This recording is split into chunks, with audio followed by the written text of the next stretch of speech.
All right. Ooh, that's right in the face. All right. Thank you guys for coming. My name is Josh Butts. I'm the Vice President of Engineering for Ziff Davis Commerce. You've probably never heard of my company, but I bet you've heard of a couple other things that we do. How many of you have ever run a speed test on your phone? Yeah, that's us. Play video games. We are IGN, which you may or may not like. So that's us too. My group mostly sells things on the internet. I'm also one of the organizers for Austin PHP. Have been doing that for a long time. If you want to tweet me or find my source code or anything like that online, I'm Jimbo JSB pretty much everywhere. That's what AOL told me I should be in 1995, and it's just stuck ever since. As he mentioned, I'm from Austin, Texas, where it's worth noting that we do not ride horses to work. It looks much more like this than this. Not that you won't see this guy every now and then. So, we're going to talk about application health today, and how do we determine if our application is healthy, and hopefully how do we keep it that way, and I think really the main thing is find out the times when it's not healthy that maybe we didn't know about before. Right, and the whole point of this is how do we collect some data and have that laying around so that when something goes wrong, we can actually take action on it and have data that is meaningful to us as opposed to just, oh yeah, we track stuff and you never actually go back and look at it. So, what is application health? Totally depends on who you ask. I'm going to tell you what I think it is, and we'll go with that definition since I'm up here. I kind of think it's a combination of both performance and quality, right? So you want to make sure that your application is of high quality and that it's not broken, right? It behaves the way you expect it to, and when your users go out and they see it, it behaves the way they expect it to. But also performance, right? In 2017, it's one of the things Google cares about the most is your site fast, right? Is it reliably fast? If you rely on SEO to get traffic and organic traffic from Google to get people to your app or to your site, speed is one of the most important things you can do.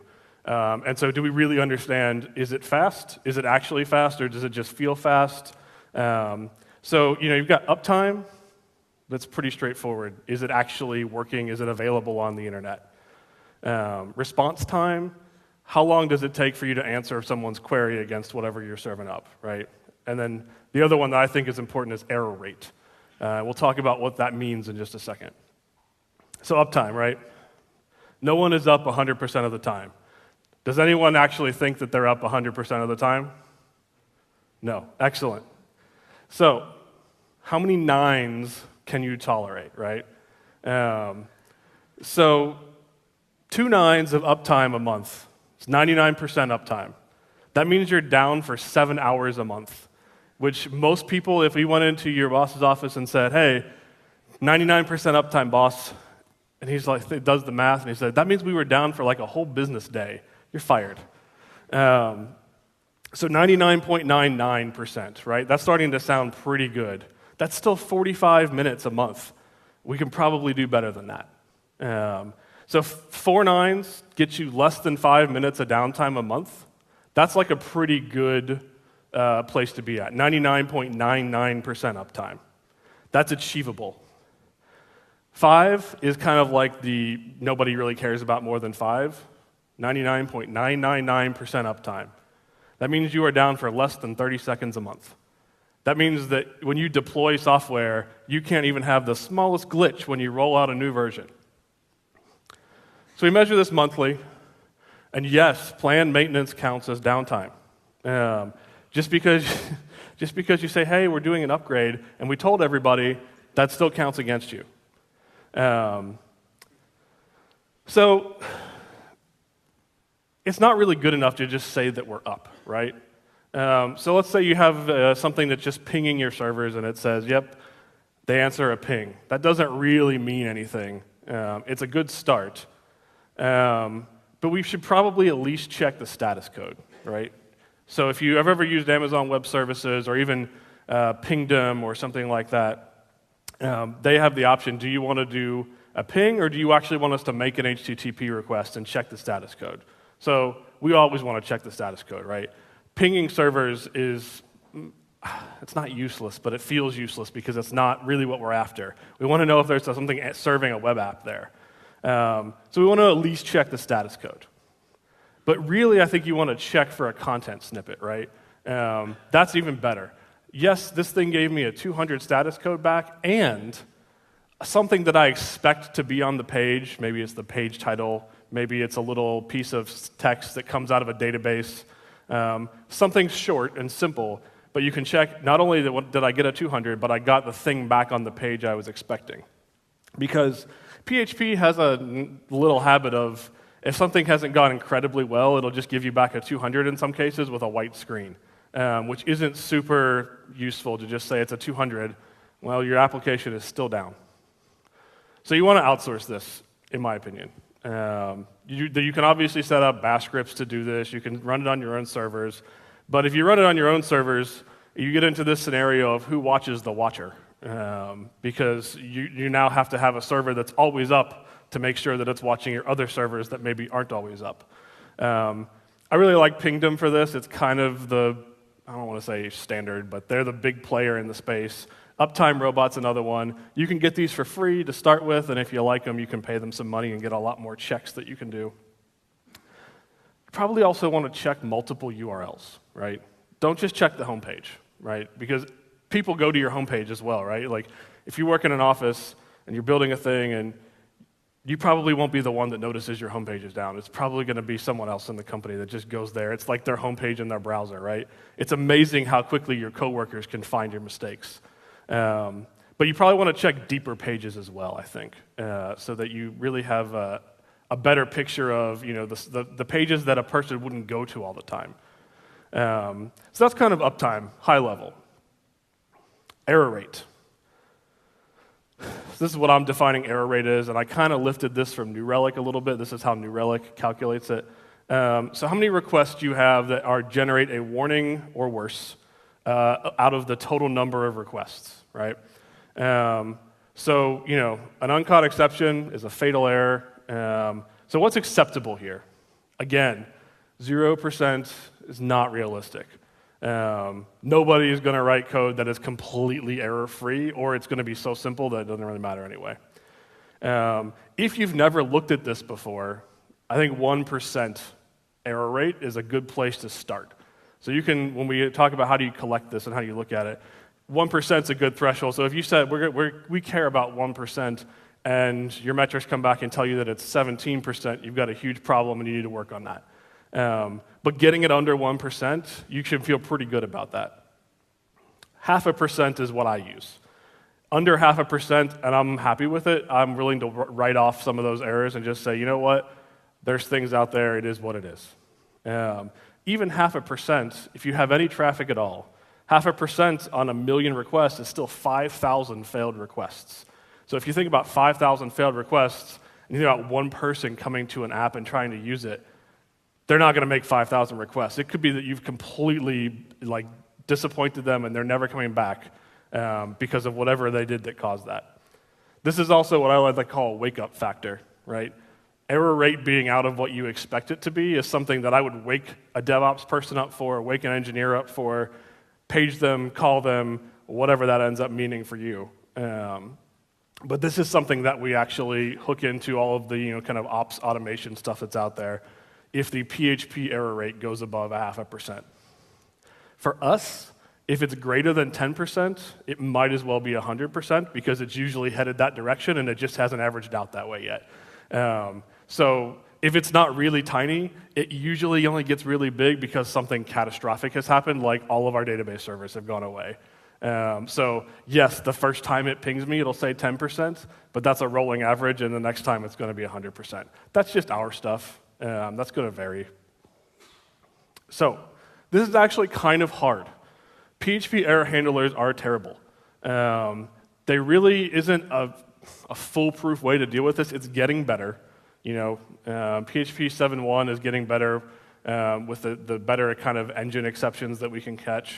But in order to really get this, you need an extension. Trying to really solve this in userland PHP, it's not going to be perfect 100% of the time, just because that's the way PHP works. There's not a cheap way to do this.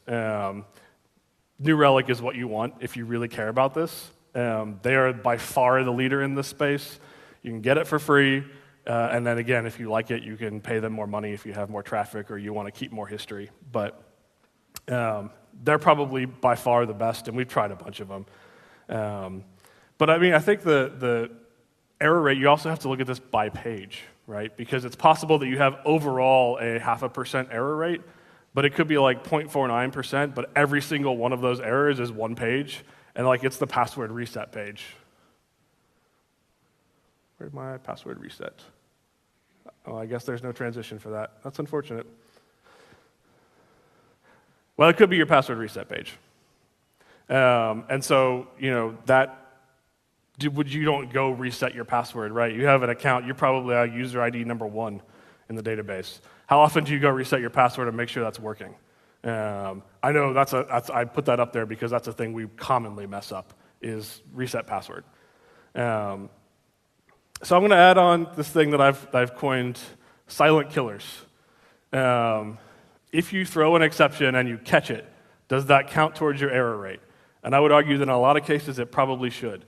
How many times do you have an empty catch statement that just drops that error on the floor, and so you haven't done anything that will allow you to know that it happened, except for it's happening, and maybe you can fail gracefully. That's great. In a lot of cases, I'm not sure how that's possible. Usually things that are throwing exceptions are well outside the normal bounds. Oh, look at that. How would you know? So there's corner cases. One of the things that we always mess up is unexpected null result sets coming out of a database. Something where you expect there to be data in this table 100% of the time, and suddenly there's not, and you just haven't checked for that. We also have people that will just sit there and hammer on broken pages, right? They literally, they're determined, right? Maybe they are that one person who makes 5,000 requests to one page that just doesn't work, and they're not going to be dissuaded. In our business, we are selling things online, and we're selling it at a discount. And man, when you tell people they're going to get $3 off of a $100 purchase, they are willing to do whatever it takes to get that $3. And it's just F5, F5, F5. And so we have some places where we've dropped the exception on the ground because we're tired of them doing that, and we're like, okay, well, we don't really have a way to fix this, but really, I don't want to be woken up when this guy comes back and tries to get his $3 discount. So we throw them on the ground, and it's not amazing. But if you did that, you would be among good company, because I searched GitHub for catch exception with empty brackets and filtered it by PHP only, and there's 18 million code search results on GitHub for places. Now, a lot of those, I did look, they're example files and stuff like that, but even an example file, that's not great. And the thing you got to really worry about is how many of those are composer packages that you just blindly pulled in and assumed that that guy did the right thing when he wrote it. So worth poking at, right? I think that's, it's definitely something to pay attention to. It's too easy to write that try catch because something can throw an exception, and then you put an at to do in front of it, and it's just a to do forever.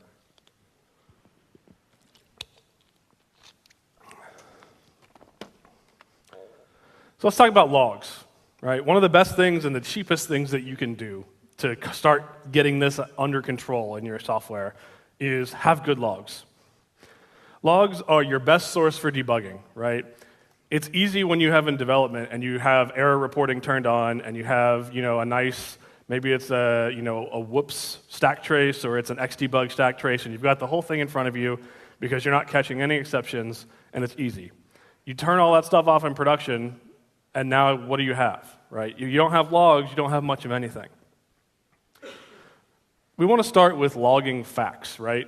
So what do we know about the situation when this problem happened? What is it, IP address? Is it server name? Is it the user ID that caused this thing? Something that will give us a thread to follow when we go back and try and debug this stuff, right? And you got to remember that it's future you that is going to read these. So write it for yourself or write it for your coworkers, right? Because what would you want, right? Like, you're trying to debug this problem. Man, I really wish I had this thing, right? What is those? You got to kind of anticipate those in advance. And I really think you want a tool to aggregate these things because no one is going to go look through all log files for something. You need a way to search them. So kind of the highlights of this, just kind of little things, You want to be verbose where you can, but avoid pointless words, right? So like, I try to avoid things like starting process. That's useless information. Maybe I'll put, starting process and then put the ID or something after that. But even that, right? You're going to look at these things one line at a time. Let's save that character space for something that will actually help you. Starting process will not help you. Put some facts in there that are actually going to lead you back to the source of the problem. We're going to take advantage of the different log levels that are offered. There's lots of different ones, and I think people tend to use them either wrong or just don't use them, so we're going to go through those. Also, there's, you probably, if you're using any sort of PHP framework, it already has this concept of environment variables, right? What environment am I running in? We're going to take advantage of those as well. Really want to keep this to one-liners. I know there's a lot of packages out there, and there's a lot of services that will let you log like complex JSON structures. I'm not a huge fan of that because I feel like that's hard to search, and it's potentially just a lot of extra weight, right? I really think you want to keep this to like text and one line of text.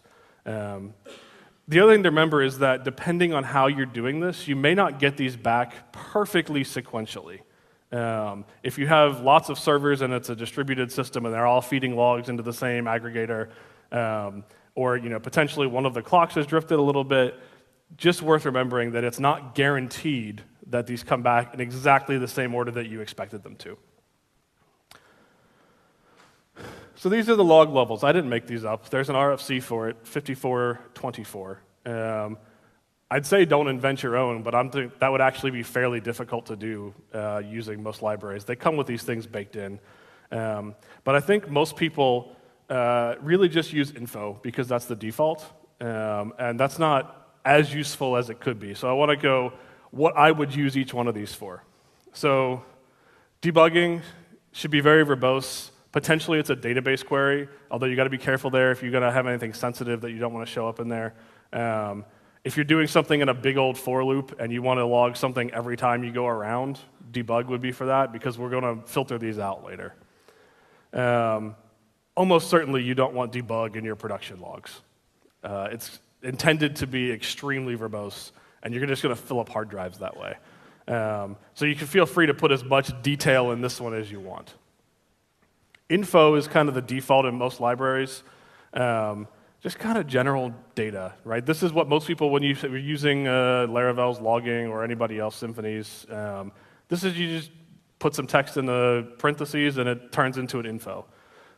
We use this for user logins, did I change a model in some way that's interesting?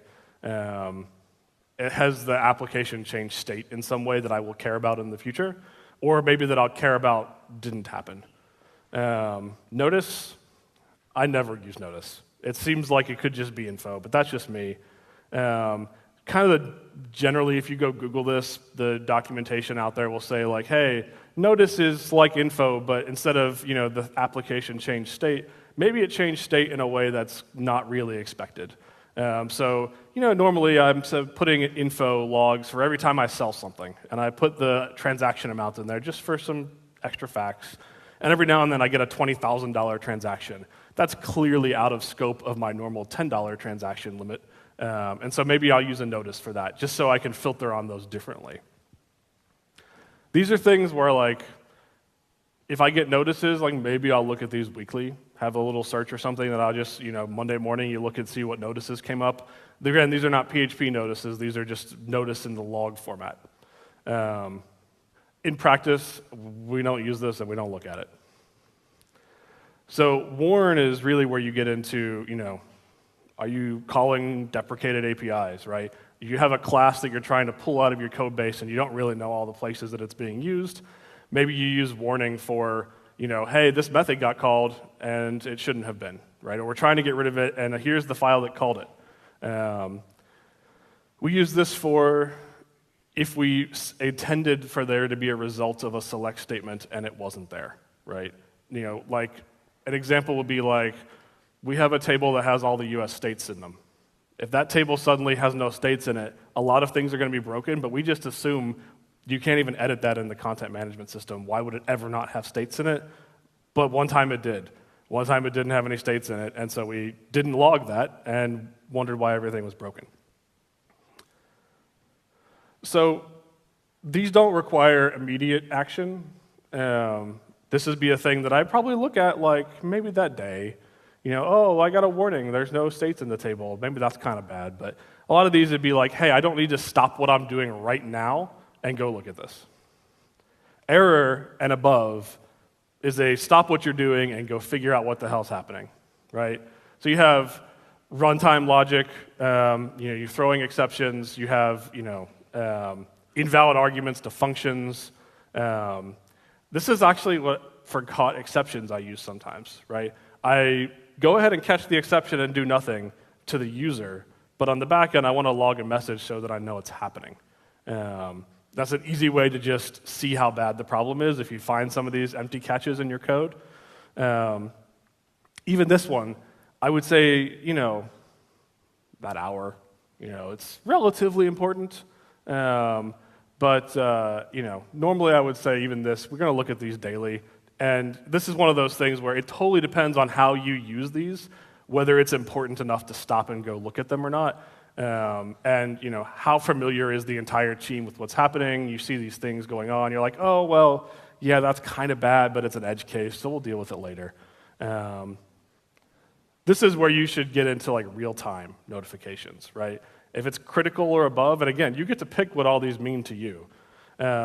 If you say it's critical, that to me is like, I tried to put something in S3 and S3 doesn't respond. Or some sort of third-party API that you're using, connection timeouts to something internally, high latency, things are very, very slow. These are things that are actually going to start affecting users. Alert, this is getting up to the high end. We have this in our code, but it really never happens. This is like your database went away, your cache server went away, something like that. This is where you want to, if these things are happening, you can use these tools that are out there to say, hey, if you see a log message with alert come through, I need you to text it to somebody because we need to get their ass out of bed.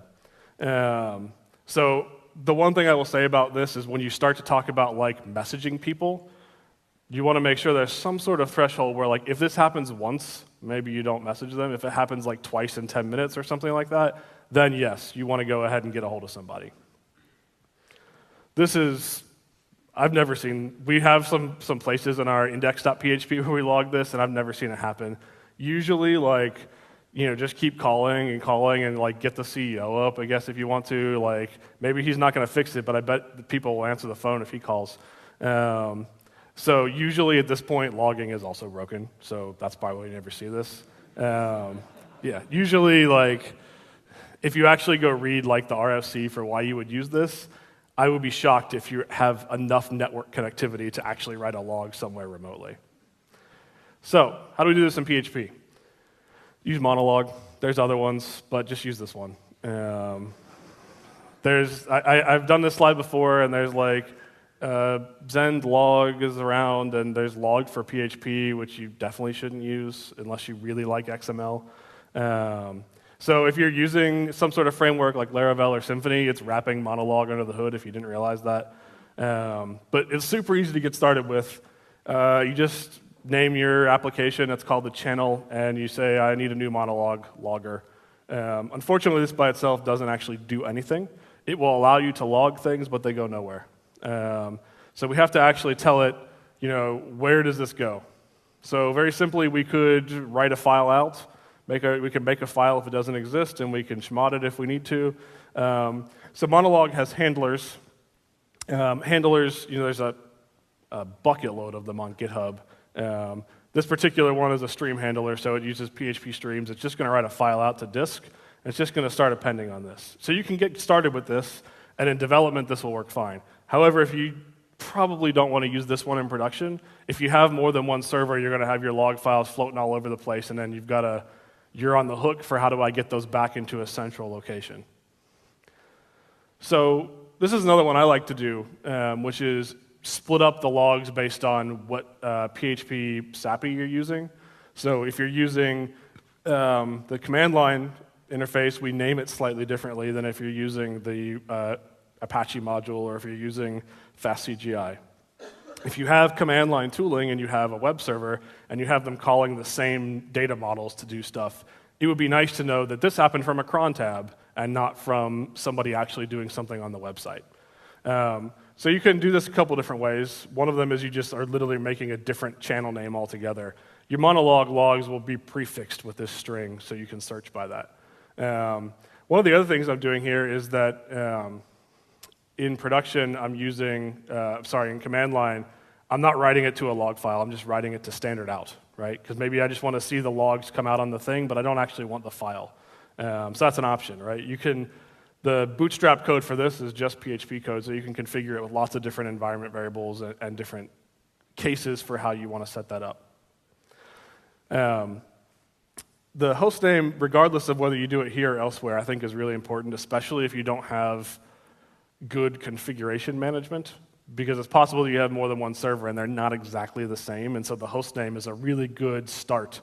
One of the things we see pretty frequently with running 20 or 30 web servers that serve the same thing is it's possible that the error rate is going up, right? up and to the right, which is not what we want. But it's also possible that it's only one server that's actually doing that. So all the other servers are totally fine, and one of them is 100% errors. It's completely boned. And so that's not actually what we want. We want to be able to see, okay, well, all these errors are happening, but they're just coming from one box, so let's just reboot that one and see if it fixes it. You probably want some sort of service to do this for you. I really like log entries, but there's lots of them. There's Paper Trail. You can run an Elk stack locally if you want. There's people who host Elk, which is Elasticsearch, Logstash, and Kibana. So that's a nice little interface to let you search through logs. But we like log entries. It's not super expensive, and they have really nice search, and that's a thing where I don't have to worry about that. The other thing a lot of these tools will do, regardless of whether you host it yourself or you host it elsewhere, is they will have the ability to say, hey, if you see this string come through my log, I need you to alert me, right? Or I need you to, if it happens more than 5 times in 5 minutes, I need you to send me an email. They have a lot of those automatic reports built in. That's not something you want to build yourself. Other people have done it. You just use theirs. So one of the things that we do with Monolog or something like that is the option to do this with UDP, which is what this one is doing. This is not super secure. We actually have stopped doing this, and we have a proxy that forwards it out. But if you're going to log to some TCP service that's aggregating things, Monolog has a log entries handler, and it uses their API. You can't afford to make Monolog API calls to log entries real time during a web request. It's too slow, right? You need some UDP is literally just, hey, I'm going to blast some packets out there, and we'll see if somebody catches them and writes them to a log file. But you want to be able to log a lot, as much as you need. And so you don't want to pay a performance penalty. You don't want to make your users sit around while you're writing to a log file. So any option you have to use something like a UDP forwarder that will you just send the packets out there, there's no TCP connection, it just goes, is a good choice. So other options we have with this, right? I copied this out of the Ziff Davis production configuration the other day. So if we have a production environment, we can do something a little bit different than we can if it's a development environment. So one of the things we can do is we can log to log entries, right? In development, we don't do that. We don't bother sending it to log entries. We just write it to a file in our project folder, and it's good enough. This optional argument over here on the end is kind of like a filter. So by saying I only want things that are info, that means info and above. So in production, if you say I'm going to debug log something, that just doesn't happen. That only would happen in development or whatever you've set that up to be. So you can say, hey, the minimum requirement to go through this handler is it has to at least be an info level message. You can set that to whatever you like. We're doing that here. There's a Swift mailer handler, right? If you want to send yourself an email when something bad happens, you can say, hey, if it's alert or above, I need you to send an email to someone. This Swift mailer handler, you have to construct elsewhere and give it some SMT pre-credentials and that sort of thing. This one, be careful with this, thinking that this is a good idea. This is a good idea for demonstration purposes. In practice, this is a great way to completely flood your inbox with emails. If you do this every time alert comes through and your site is down because of something that's alert level, not only do you have a site down, Gmail is like blocking you off from your Google Apps account because you're completely flooding it with inbound email, and now you've got two problems. So just keep that in the back of your head, and don't ask me how I know. So there's other handlers in here, right? There's lots of other stuff we can do with this. If you look up Monologue's GitHub repo in the handlers folder, you can kind of just read the class names and see what else there is. There's a Slack handler if you'd like it to send you Slack messages when bad things happen. Or good things, right? Maybe it's a good thing that you're logging and I got a sale, and you want to see that in Slack. There's also a really interesting one that's worth mentioning called a fingers crossed handler, which is it will not log anything, but it keeps them in memory in a buffer. And if something bad happens, it will replay all of the things that happened before that. So you can say, hey, I don't really care about any logs in this scenario unless I get an alert. And then if alert happens, I'd like you to go ahead and log everything, the debugs, the infos. It's almost like a stack trace. So you get nothing, nothing, nothing, and then one request comes in at the end, it's broken, and you get all of the logs that would have come out to help you debug that. That's an option. It's a little finicky as far as like how that actually works in practice, but it is an option if you have something that's very chatty and you don't want to see all those things.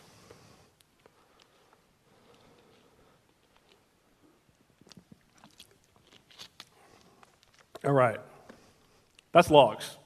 You should have logs. Logs are great, and that's all we'll say on that. So let's talk about stats now. So this is kind of the other aspect that you want, in my opinion. Everyone likes graphs. Management likes graphs. Product managers love graphs. Man, if I had a nickel for every time someone on our product management team walks over to our dashboard TV, looks up at the graphs, nods knowingly, walks away. It looks great, guys. And I'm like, that's bad. You have no idea what that means. Good job for graphing that stuff. But in reality, having visualizations of the data, not just raw mountains of text, helps you spot these things as they're happening, as opposed to like catching it retroactively. So in order to use something useful with this, you want some sort of dashboard that displays these things. And so, it's pretty common, I think, at this point. You put a TV at the end of the row of desks, or it's up on the ceiling, or I've seen if you're in a network ops center, they've got a big projector on a wall like this big. Maybe you don't have to go that crazy. There's a couple iPad apps that will just let you set your iPad sideways on your desk, and it'll draw some graphs on there. That's really up to you. The tools we're going to use just produce pings, so any piece of HTML you can show somewhere that has an image tag in it is good enough. So kind of stuff that we should collect, stats-wise. Maybe PHP execution time, right? How long do our average controllers or whatever that may be take to run? Memory usage?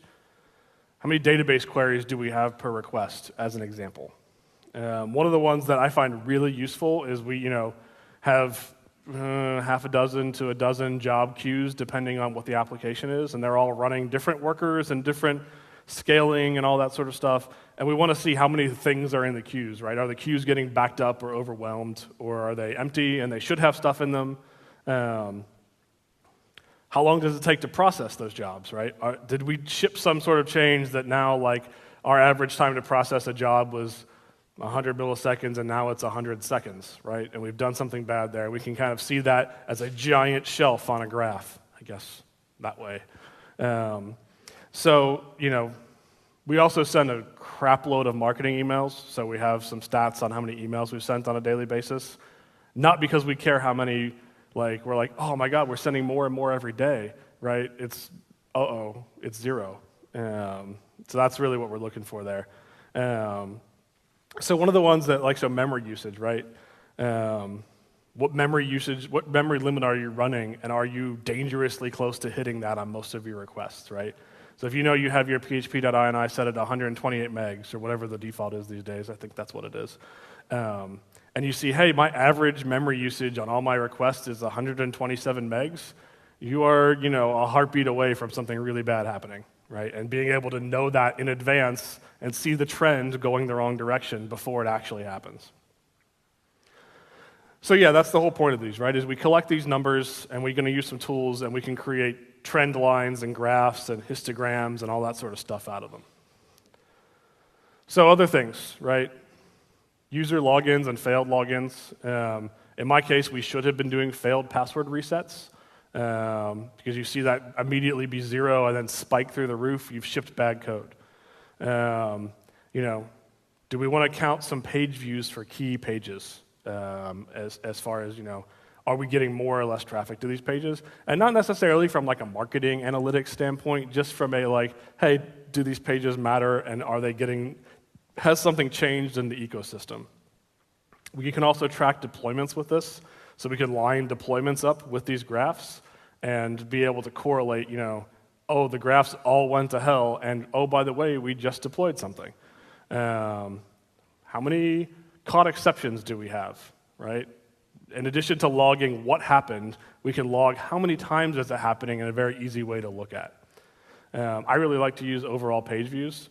It's really amazing, just logging the number of page views per minute or whatever. There's lots of really good information in that, that you could just, if you see that off at the back in the corner of your eye and you're like, hey, I know what the shape of our traffic looks like every day. It looks like there's a little hump, and then there's a spike at 8 p.m., and then it's kind of tapers off. And you get used to that, and then when something bad happens, you see that immediately. Even if you're not directly staring at it, you can just visualize it, and you're like, hey, something's out of the ordinary. We ought to look at that.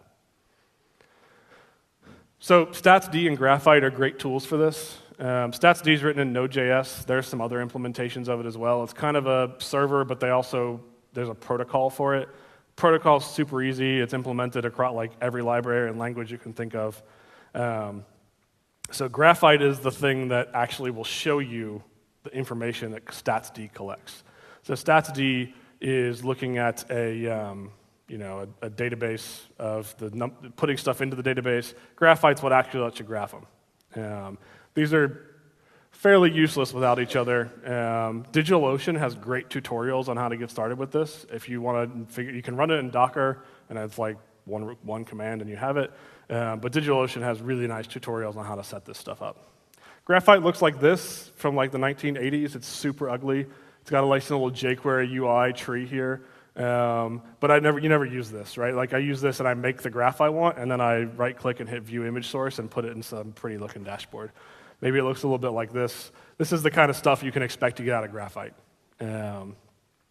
So Statsd can do a handful of things. It can count things. It can time things.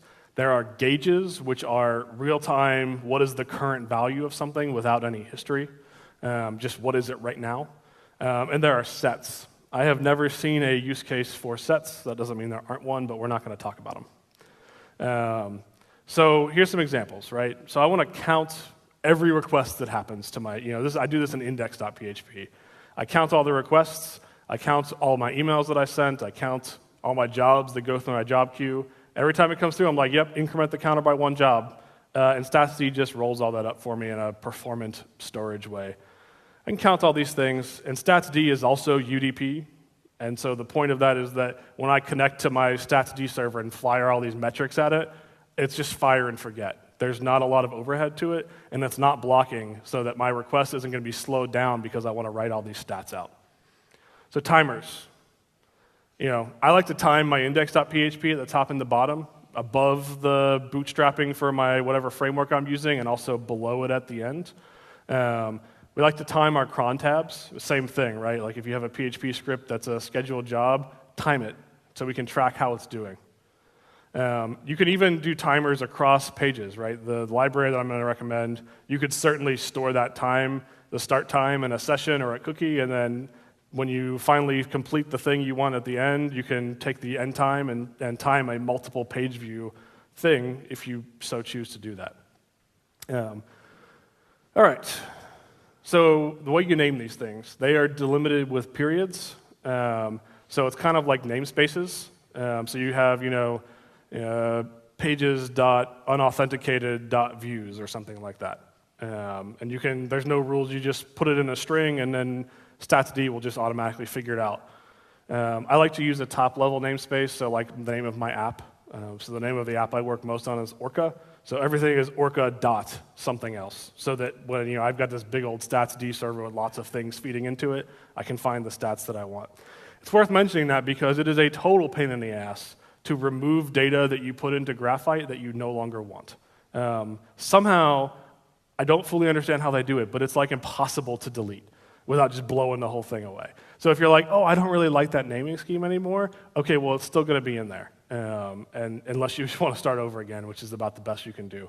If you Google it, there's lots of, oh, you just delete this folder, and then magically it comes back somehow. So how do we send data into this?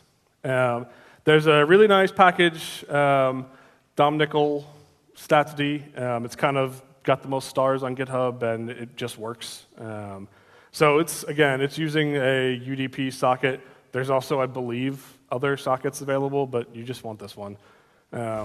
Probably not going to actually be localhost. It's probably going to be some server somewhere else. But you need one of these clients. So you make a connection, you give that connection to the client, give it a name. It's going to go ahead and prefix all your stuff with that string right there for you. Similar to monologue, right? So it's likely that you're bootstrapping this right next to bootstrapping monologue, and maybe it's feeding in the same variable names.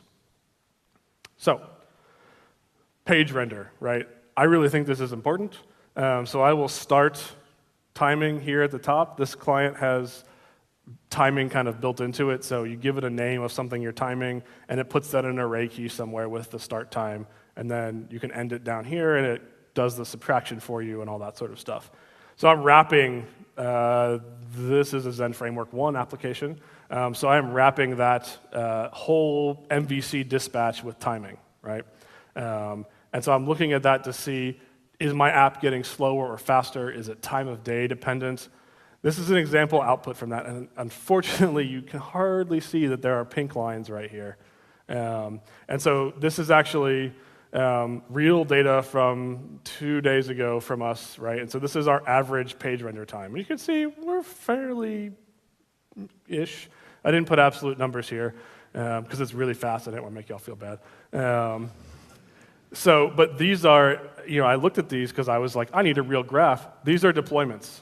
These are both places where we're graphing the deployments on here. These are both places where the PHP op cache got busted, and lots of other background caches got busted when we deployed a brand new version of the code.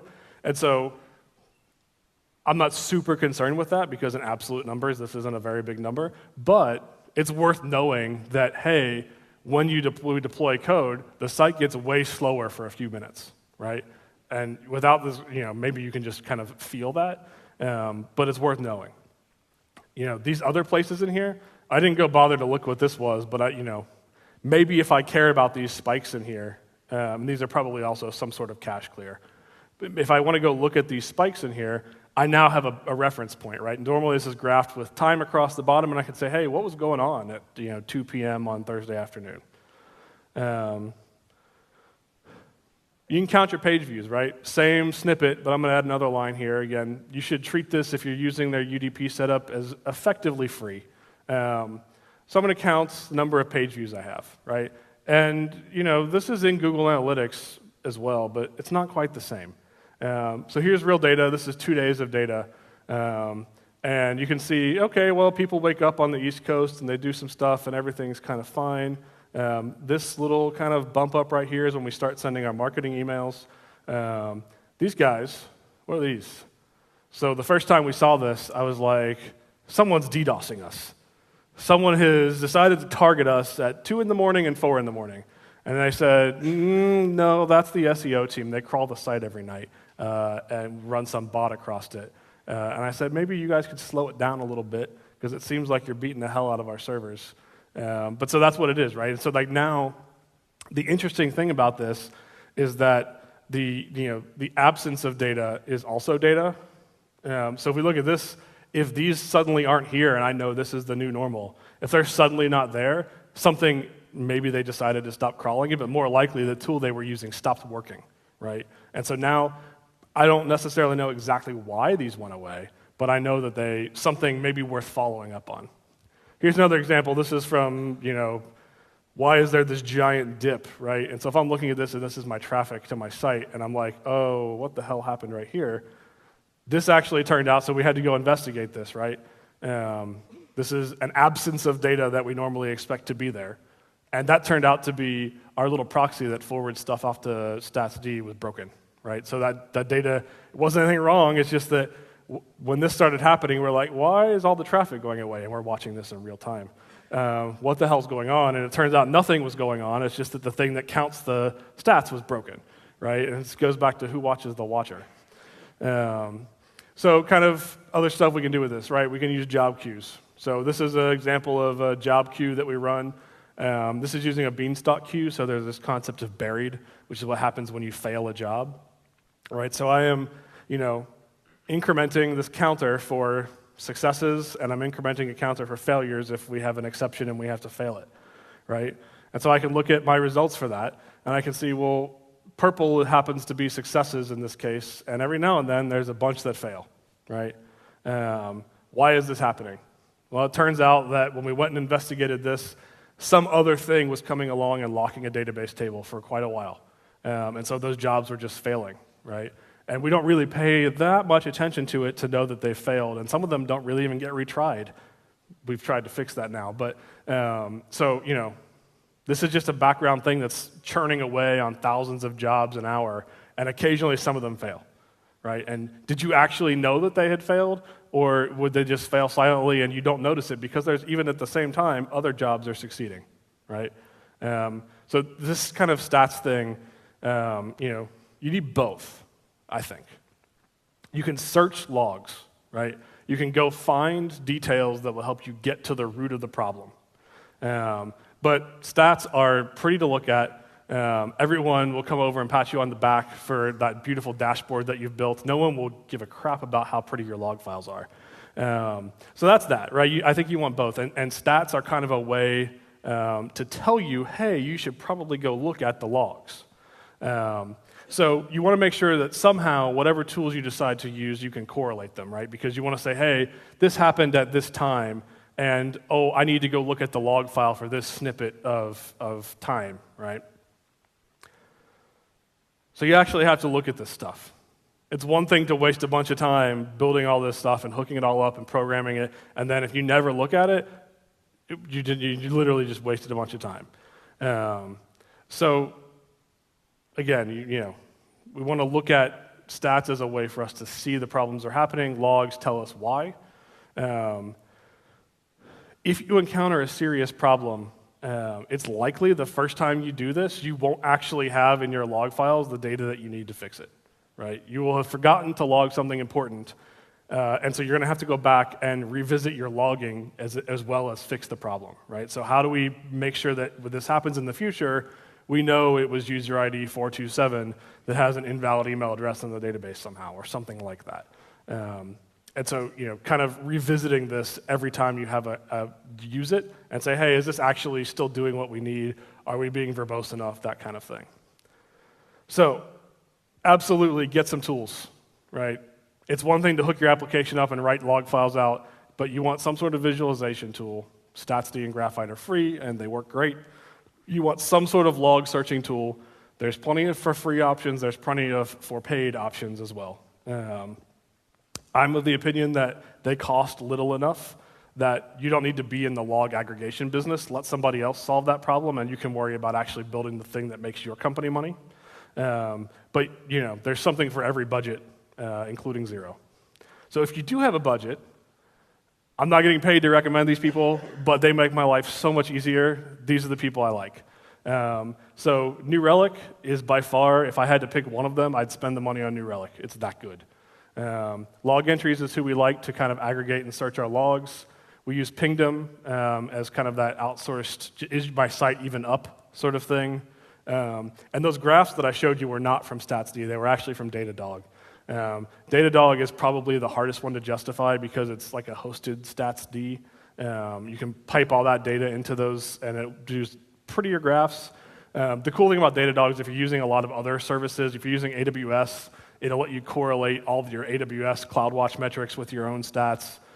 It's very, very high tech, but it's also the hardest one to actually justify spending money on, in my opinion.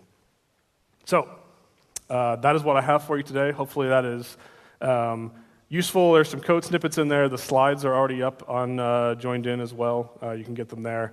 And the real thing is, here's some ideas. Go take them back, figure out what works for your particular environment, and make it better than it was before. Any questions?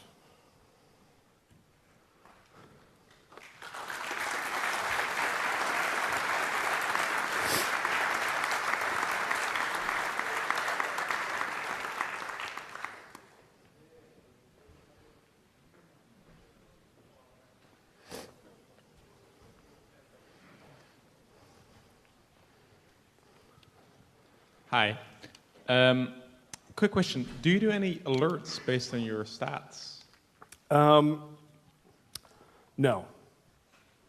So not based on the application stats that we generate, not because we can't, we just haven't.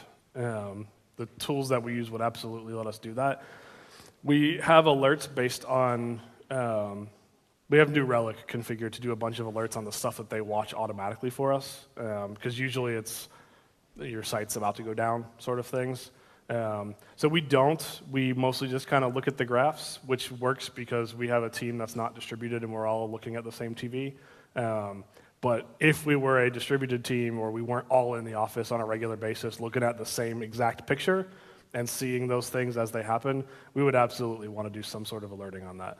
Is there any tool you'd suggest for that? Well, we use Datadog, and I know Datadog just does it. It's just a point-and-click option. Statsd doesn't natively do that I'm aware of, but you need some other tool to layer on top of that. I'm not familiar with one. The tools that we use have that feature built in. We just haven't turned it on.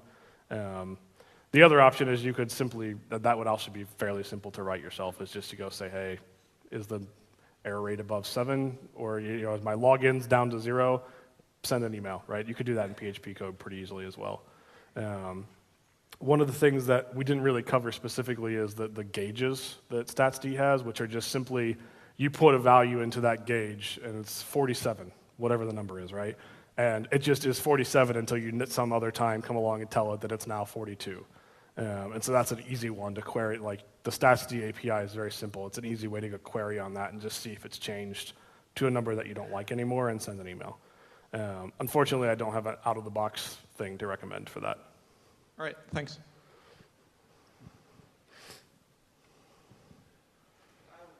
Sweet.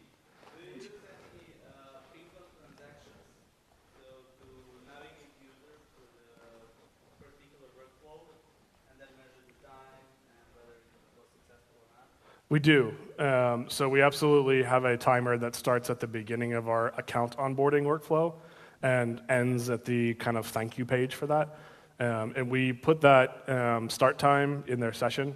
And I believe it's been a long time. I don't remember if we did that by hand or if that library may just do it for you.